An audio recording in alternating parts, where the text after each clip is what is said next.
So, today, Johnny wants to cook steak for dinner. He's going to use his new propane canister. It's kept in his house at 25.0 degrees Celsius, has a volume of 20.0 liters, and also has an internal pressure of 5.0 atmospheres. The first question we have to ask is, how many moles of propane does Johnny have? Well, we can see by the ideal gas law that when we divide by RT on both sides, we get PV over RT equals N. P is 5.0 atmospheres, V is 20.0 liters, T has to be an absolute temperature, which means it needs to be in Kelvin instead of Celsius, because you can have negative Celsius. So we add 273 to get 298 Kelvin. R is the ideal gas constant, which for this equation we're going to use the liters atmospheres per mole Kelvin, which is 0.821. So when we put it all together, we get this.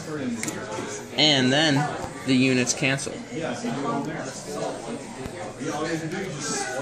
And we're left with 4.1 moles of propane.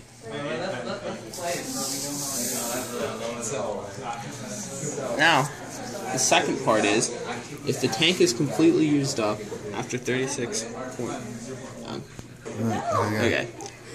If the tank is completely used up after 36.5 hours of use, what is the average rate of disappearance of the propane? Well, you can see here that if we have 36.5 hours to 4.08733 moles, because remember, we don't round for sig figs until the very end of the problem, we get 0.112 moles of propane being used per hour by Johnny's stove. Now, we move on to part C. If the combustion of propane under these conditions produces 1,000 kilojoules of energy per mole of propane used, how much energy is the stove producing per minute? Well, we can see that we convert moles to hour to moles to minutes by dividing by 60, because obviously hours to minutes. Then we have to cancel out moles by multiplying this fraction by the enthalpy of the reaction, which gives us 1.87 kilojoules of energy produced per minute by Johnny's stove. Now he's gone to the grocery store and he's bought exactly 1 pound of steak. And we know that 2.205 pounds of steak is 1 kilogram of steak.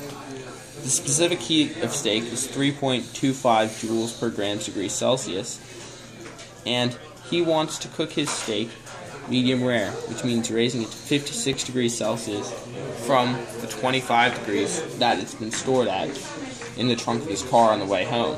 So, we take the reciprocal of 2.205 to get the conversion rate that 1 pound is equal to X amount of kilograms, which is 0.4535. So then, we use Q equals MCAT to figure out how much energy we need to raise that much steak a certain temperature difference.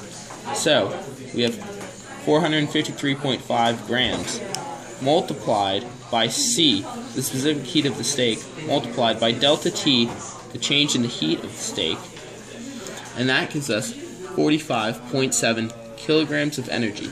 That means we need 45.7 kilojoules of energy. That means we need that much energy to cook Johnny's pound of steak.